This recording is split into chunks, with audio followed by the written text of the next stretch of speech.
नमस्ते स्टूडेंट्स। तो आज हम स्टार्ट करने जा रहे हैं पार्ट 3। ठीक है, लास्ट लेक्चर में हमने देख लिया है AC current through resistor first lecture का, AC current through inductor second lecture में, AC current through capacitor third second lecture में। आज हम थोड़े बहुत उसके न्यूमेरिकल्स दैट इज एग्जांपल्स देख लेते हैं। बराबर है, एग्जांपल्स के बाद हम उसके और आगे के टॉपिक करेंगे। चलो, एग्जांपल 7.2 क्या दिया हुआ है? A pure inductor 25 milli henry. Pure inductor 25 milli henry मतलब L की वैल्यू है 25 into 10 raised to minus 3 Henry is connected to a source of V is equal to 220 volt. Find the inductive reactance and RMS current in the circuit if frequency is equal to 50 hertz. अब सबसे पहले हमें inductive reactance XL find करना है, तो उसका formula क्या है? ओमेगा है। ओमेगा तो हमारे पास दिया नहीं हुआ है, तो ओमेगा का फॉर्मूला 2 पाई एफ होता है। 2 इंटू पाई की वैल्यू 3.14, एफ की वैल्यू 50 और एल की value 25 into 10 raise to minus 3। Calculate करो, मुझे आंसर दो। आंसर आएगा 7.85। अब आपको फिर करंट फाइंड करना है, तो करंट का फॉर्मूला क्या होगा? V बाय आर, बट यहाँ पे आर लगेगा एक्सएल क्योंकि प्योर इंडक्टर सर्किट है। तो जो वहां पे आर काम करता है यहाँ पे एक्सएल काम करेगा। 220 बाय 7.85, इसका आंसर आएगा 28.025 ampere. Done. Okay, second question देखो क्या दिया हुआ है। A lamp is connected in series with a capacitor. Predict your observation for DC and AC connection. What happens in each case if the capacitance of the capacitor is reduced? देखो, when a DC source is connected to a capacitor, the capacitor gets charged and after charging no current flows in the circuit and the lamp will not glow. मतलब आप उसको circuit में DC में capacitor लगा दिया तो वो current flow होने नहीं देगा, वो क्या करेगा? चार्ज अपने पास स्टोर करेगा। तो there will be no change even if C is reduce. कोई फर्क नहीं पड़ता, कैपेसिटर है सीरीज में। देखो ये, इसको मैंने बल्ब मान लिया और ये कैपेसिटर है, तो कैपेसिटर चार्ज होता जाएगा या डिस्चार्ज होता जाएगा, बट ये इसको ग्लो होने तो नहीं देगा। इसको कभी भी ग्लो होने नहीं देगा। क्यों? क्योंकि वो चार्ज को अपने पास स्टोर करके रख देता, आगे बढ़ने नहीं देता। Now with the AC source the capacitor offers capacitive reactance. देखो एसी सोर्स है तो वो एक्सी अप्लाई करेगा and the current flows in the circuit. Current तो फ्लो होगा, नॉट लाइक डीसी के पे करंट फ्लो नहीं हो रहा है। Consequently the lamp will shine. But अगर आप सी की वैल्यू रिड्यूस करोगे तो आपको पता है X is equal to one by omega C. X is equal to one by omega C. अगर सी रिड्यूस करोगे तो एक्स क्या होगा? इंक्रीज होगा। एक्स इंक्रीज होगा मतलब रेजिस्टेंस इंक्रीज होगा, तो lamp will shine less brightly than before. मतलब कैपेसिटेंस रिड्यूस करने से एक्सटी इंक्रीज हो रहा है, और आपको पता है कि भाई करंट जब रेजिस्टेंस इंक्रीज होगा तो करंट कम फ्लो होगा। I is equal to V by XT, तो करंट कम हो जाएगा। करंट कम हो जाएगा इसलिए वो शाइन कम मारेगा। ठीक है बेटा, पक्का? श्योर? श्योर। आगे बढ़ते हैं। Next question. A 15 microfarad capacitor is connected to 220 volt and 50 hertz supply. Find the capacitive reactance. हमें XC फाइंड करना है। XC का फॉर्मूला होगा 1/ओमेगा सी। 1/ओमेगा सी मतलब 1/2FC। चलो 1/2 पाई की जगह पे 3.14, एफ की जगह पे 50 और सी की जगह पे 15 इंटू 10⁻⁻6। अब ये 10⁻⁻6 ऊपर जाएगा तो 10⁻6 सब कुछ कैलकुलेशन करोगे तो 212.3 ओम आएगा आंसर। फिर क्या फाइंड करना है? Also find the current RMS and peak. तो सबसे पहले आरएमएस करंट फाइंड कर लेते हैं। आईआरएमएस का फॉर्मूला क्या होता है? VRMS bye एक्ससी। वीआरएमएस मतलब जो वोल्टेज हम पास कर रहे हैं, वीआरएमएस कितना है? 220 बाय एक्ससी कितना है? 212.3। तो आईआरएमएस की वैल्यू 1.0363 एम्पियर। ओके, अब क्या बोला है? Peak value. पिक वैल्यू का फॉर्मूला आपको पता है। पिक वैल्यू मतलब I M is equal to √2 IRMS. √2 की वैल्यू 1.41, आईआरएमएस की वैल्यू 1.0363। मल्टीप्लाई करो, आंसर आएगा 1.465 एम्पियर। ये आई एम निकला। अब क्वेश्चन यहाँ पे खत्म नहीं हो रहा है। क्वेश्चन क्या बोल रहा है? The frequency is double, what happens to the capacitive reactance and the current? Now second part, if frequency is doubled, तो आपको पता है XC is equal to 1/2πfc, मतलब XC is inversely proportional to F। तो XC क्या हो जाएगा, XC is reduced to half. और अगर XC रिड्यूस टू हाफ हो गया, यहाँ पे कुछ और दिया हुआ है, नहीं कुछ नहीं दिया हुआ, ठीक। अगर XC हाफ रिड्यूस हो गया तो therefore IRMS का फॉर्मूला क्या होता है, VRMS by XC, that is IRMS is inversely proportional to XC। तो हेंस हम क्या बोल सकते हैं, IRMS इंक्रीजेस टू डबल। क्यों, बिकॉज XC रिड्यूस हो रहा है तो इनवर्स रिलेशन है, तो IRMS भी क्या होगा, इंक्रीज होगा। डन, पक्का बेटा। Okay, next question. A light bulb and an open coil inductor are connected to an AC source through a key. The switch is closed and after some time an iron rod is inserted into the interior of the conductor. The glow of light bulb increase decrease in change as the iron rod is inserted. Give your answer. देख लो, जैसे ही switch बंद किया bulb glow होगा, bulb glow होने के बाद इस inductor के अंदर हम एक छोटा सा आयरन रोड अंदर डाल रहे हैं, तो क्या होगा, इंक्रीज होगा डिक्रीज होगा या unchange. As the iron rod is inserted, the magnetic field inside the coil magnetizes the iron, increasing the magnetic field inside it. उसके अंदर की मैग्नेटिक फील्ड को क्या करेगा, वो इंक्रीज करेगा। Hence, the inductance of the coil also increase. Inductance of the coil मतलब XL increase करेगा। Consequently, inductance of the coil मतलब L इंक्रीज होगा। L इंक्रीज होगा तो आपको पता है XL is equal to omega L, तो उसका मतलब reactance of the coil also increases, XL भी इंक्रीज करेगा। और XL इंक्रीज करेगा तो आपको पता है कि XL किसकी तरह काम करता है, रेजिस्टेंस की तरह, तो रेजिस्टेंस इंक्रीज हो जाएगा, I is inversely proportional to XL। So as a result, a larger fraction of the applied AC voltage appears across the inductor, leaving less voltage across the bulb. Therefore, the bulb will glow less. I कम हो जाएगा, I कम हो जाएगा। Yes, दूसरी बात, यहाँ पे I का concept हमें नहीं लेना, I का कॉन्सेप्ट नहीं लेना है। क्यों, क्योंकि ये सीरीज में तो I सेम रहेगा। तो V की बात करते हैं, इसके अक्रॉस और इसके अक्रॉस दोनों के, इसके अक्रॉस क्या हो जाएगा, V बढ़ जाएगा। V direct V is equal to I XL, XL क्या हो जाएगा आपका, XL इंक्रीज होगा तो V भी इंक्रीज होगा, मतलब इसके अक्रॉस V इंक्रीज हो गया तो इसके अक्रॉस V कम होना है, तो ही दोनों को बैलेंस करके ये इसके जितना V होगा ना। सीरीज में V दोनों में अलग अलग होता है, पैरेलल होता तो अलग आंसर आता, सीरीज है इसलिए अलग आंसर है, मे भी पैरेलल वाला क्वेश्चन आ सकता है।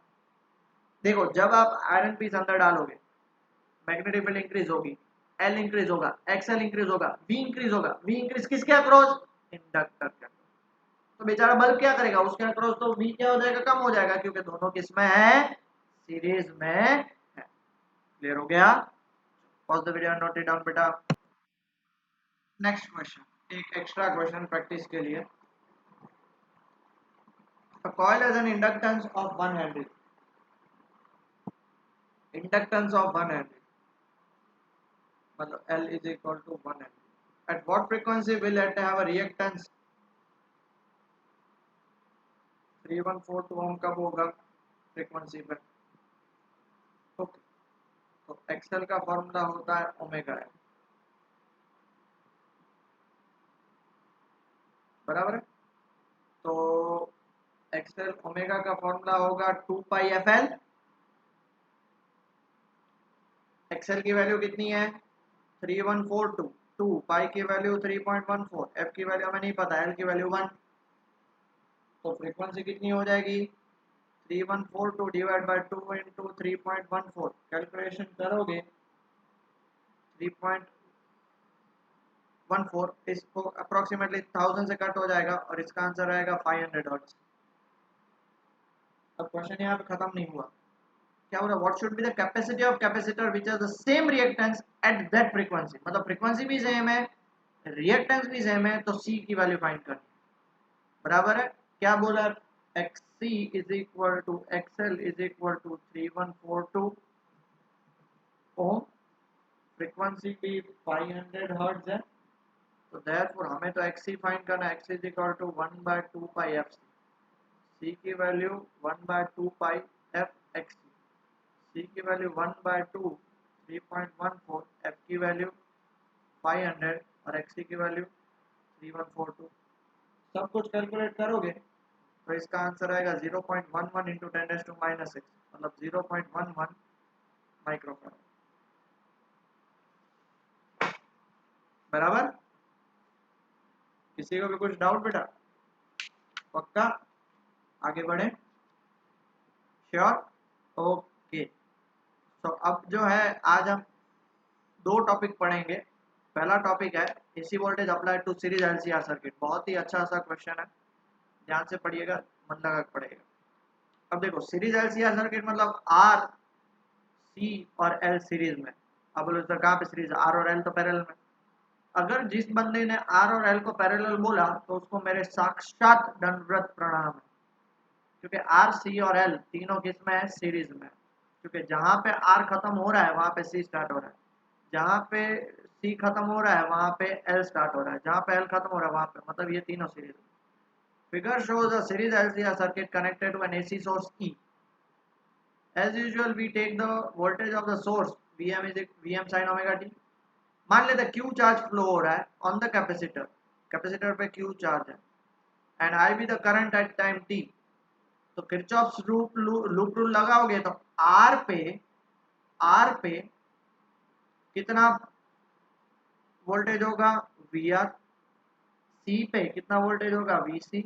L पे कितना वोल्टेज होगा? VL। और टोटल मिला के कितना वोल्टेज होगा? V। अब सुनिएगा, VR आपका कितना होगा? IR। VC आपका कितना होगा? Q/C। और VL कितना होगा? L di/dt। और V की जगह पे हम क्या लिखेंगे? Vm sin omega t। This is what equation is. कितना? ये हमने R का हमने देख लिया, सिर्फ C का देख लिया और L का भी देख लिया। डन? पक्का? बस इतना, बस इतना सर ना। अभी स्टार्ट हो रहा है, अब फेजर डायग्राम से सॉल्यूशन अभी हम बनाएंगे, फेजर डायग्राम से सॉल्यूशन। ठीक है, पहले इतना लिख लीजिए फिर आगे बढ़ते हैं। Now phasor diagram solution, please answer. From the circuit shown in the figure, जो लास्ट देखा, we see that the resistor, inductor and capacitor. ये पता तो चला ना बेटा कहां से आया? वी आर मतलब इसके अक्रॉस सिर्फ आई आर होगा, इसके अक्रॉस क्या होगा? क्यू बाय सी, क्योंकि V is equal to Q by C होता potential difference. C is equal to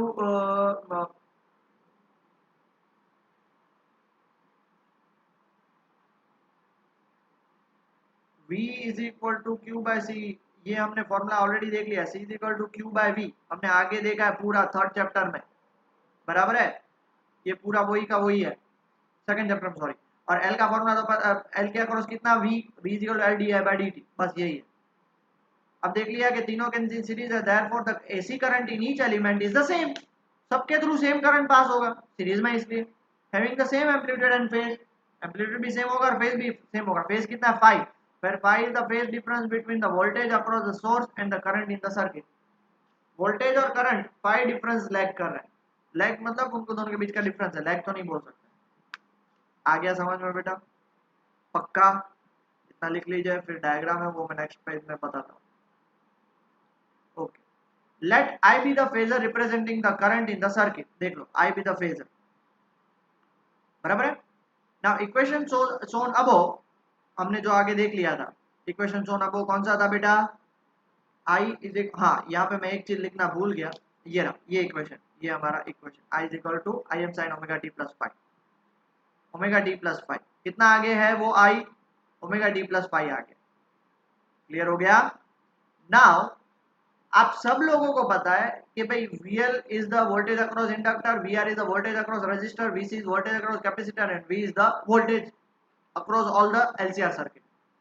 अब VR जो है ना तो वो लैग करता है ना तो वो लीड करता है। याद करो आपका first lecture, voltage across resistor, VR is parallel to I, जो I होगा वही VR होगा।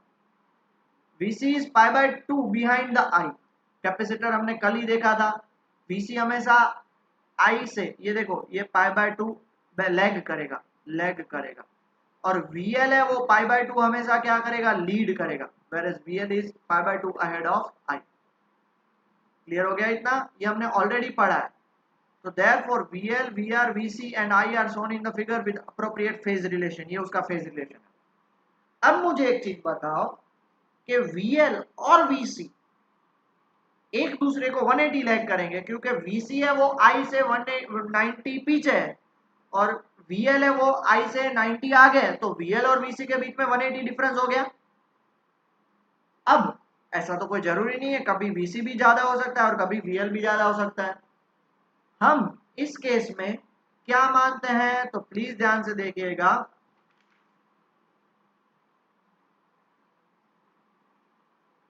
लिख लिया इतना बेटा सब लोगों ने? ओके, तो सबसे पहले तो मैं ये लिख सकता हूं एम्पलीट्यूड ऑफ फेजर। सबसे पहला तो वी आर का क्या होगा, वी आर का होगा V R M. V R M मतलब वी एम की वैल्यू, बट सिर्फ आर के अक्रॉस क्या होगा, आई एम इंटू आर। फिर V C M, V C M कितना होगा, आई एम इंटू एक्सी। और वी एल एम कितना होगा, आई एम इंटू एक्स। ठीक है, हमने ऑलरेडी देख लिया है हमारा वोल्टेज इक्वेशन क्या निकला था, L D I by D T plus Q by C plus I R is equal to B. थोड़ा मैंने रीअरेंज कर दिया। ओके, इसको हम इस तरह से भी लिख सकते हैं, V L plus V C plus V R is equal to V. बराबर है। अब इनके बीच में फेजर रिलेशन क्या दिखना है, तो इनके बीच का जो फेजर रिलेशन है वो इस डायग्राम से दिखाया हुआ है। देखो V V V M, V R M, V C M और वी एल एम। मैं बना के दिखाता हूं आपको, देख लो। मान लेते हैं कि ये हमारा, प्लीज ध्यान से सुनिएगा बेटा, कोई भी कंफ्यूजन हो तो रिपीट करिएगा। ये हमारा कोऑर्डिनेट एक्सिस है। आप सब लोगों को पता है कि भाई यहाँ पे क्या होगा, VCM होगा, यहाँ पे क्या होगा, VLM होगा, और यहाँ पे हमारा क्या होगा, VRM होगा। अब ऐसा मान लेते VCM बड़ा है VLM से, तो मैं इसको कैसे ड्रॉ कर सकता हूँ, VRM तो ऐसे ही रहेगा, इसको मैं VCM माइनस VLM ड्रॉ कर सकता हूँ सिर्फ। अब इन दोनों का जो रिजल्टेंट है, ये उनका रिजल्टेंट बनेगा। ये देखो रिजल्टेंट, जिसको मैं VM नाम देता हूँ, V। मैं वही बताया आपको, देखो ये VR, देखो ये पैरेलल VR आ गया, VC प्लस VL, क्योंकि अगर इन दोनों को आप ऐड करोगे, वेक्टर एडिशन क्या होता है, VC प्लस VL। मान लो VC बड़ा है, नो डाउट इनकी मैग्नीट्यूड में VC माइनस VL ही होगा, बट वेक्टर तो हम माइनस नहीं कर सकते, इसलिए देखो ये जो पार्ट है इतना, ये पार्ट क्या बनेगा, VCM माइनस VLM। ये ऊपर बनाया हुआ देखो उतना ही ऊपर, और उसको आपने पैरेलली ड्रॉ किया, तो ये नेट आपका जो VM होगा, नेट आपका VM, वो आपका क्या है, वो आपका रिजल्टेंट है। नेट आपका VM क्या है बेटा, वो आपका रिजल्टेंट है। समझ में आ गया, पक्का बेटा? फेजर डायग्राम समझ में आया आपको? थोड़ा सा अटपटा है, ज्यादा अटपटा नहीं है। ओके, अब हम क्या लिखते हैं, now since VC and VL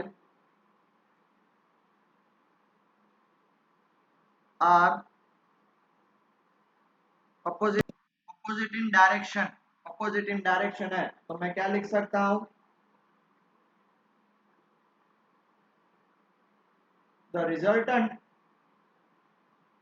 value of phasor VC minus VL is equal to कितना हो जाएगा, VCM माइनस VLM हो जाएगा।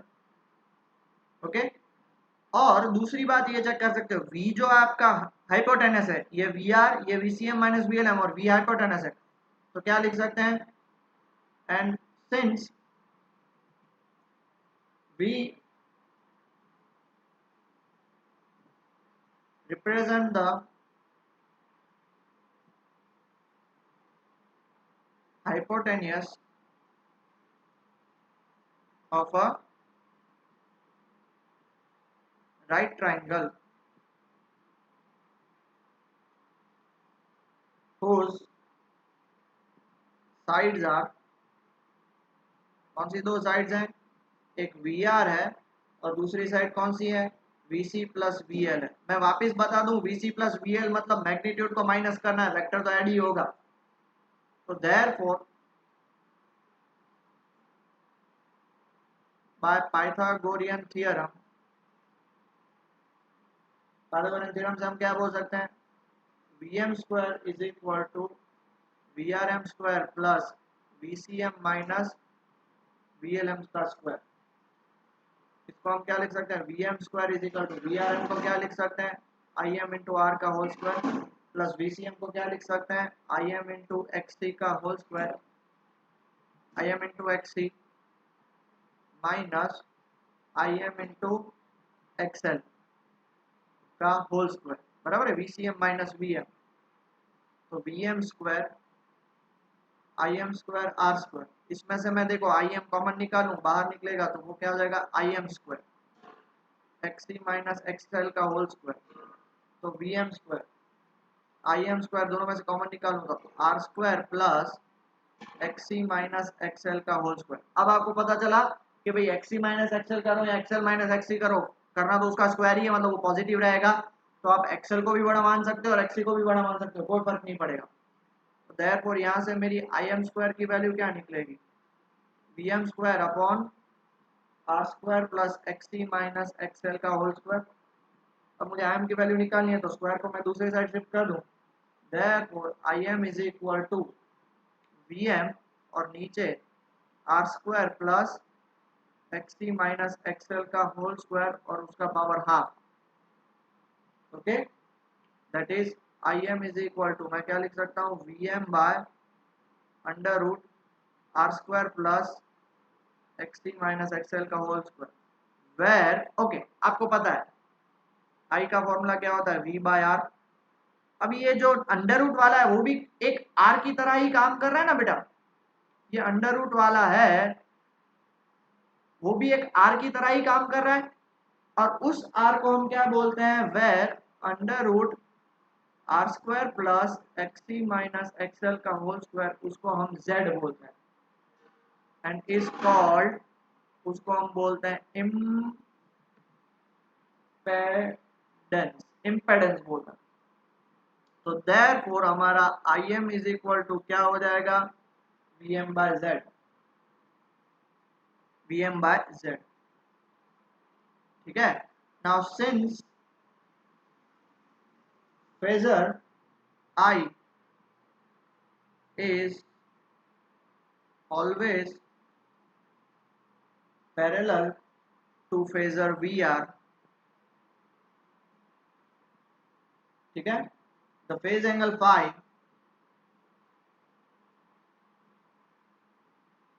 is the angle between VR and V।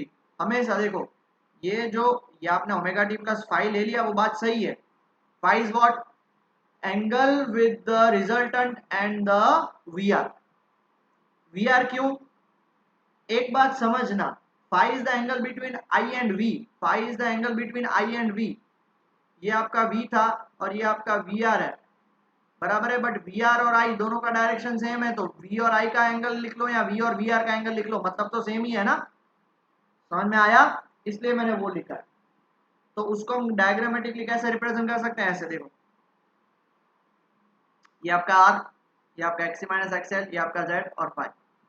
Sir अभी तो आपने I लिख रहे थे, अरे भैया ये आपका, मैं आपको समझाता हूँ, देखो ये आपका VR, ये आपका VC प्लस VL, ठीक है, और ये आपका V, ये phi is angle between VR and V, सामने वाला VC प्लस VL था ना, अब VC प्लस VL उसकी जगह पे I तो सब में सेम था, कट कर दो तो यहाँ पे क्या बचेगा, I सब में सेम आ रहा है, तो इसलिए कट करके क्या आएगा, ये आएगा Z R और XC माइनस XL। यहाँ से हम फॉर्मूला से हम tan फाई, चलो tan फाई लगाते हैं, मैं आपको प्रूव करके बताता हूँ क्यों XC मैंने, ओके tan फाई, ये क्या था आपका VC प्लस VL, ये आपका क्या था VR और ये आपका क्या था,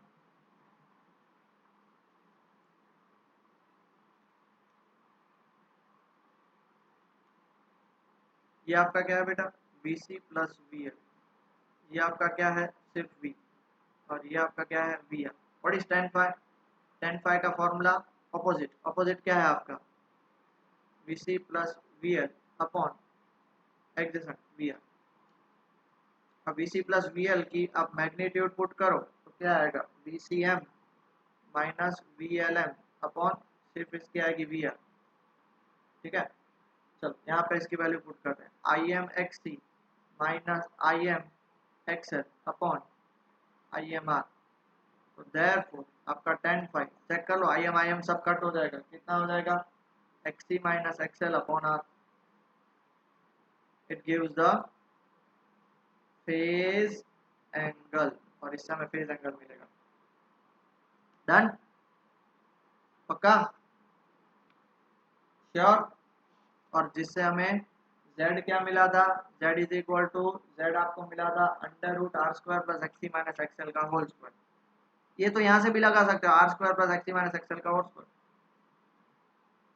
ठीक है, किसी को भी कुछ दिक्कत है?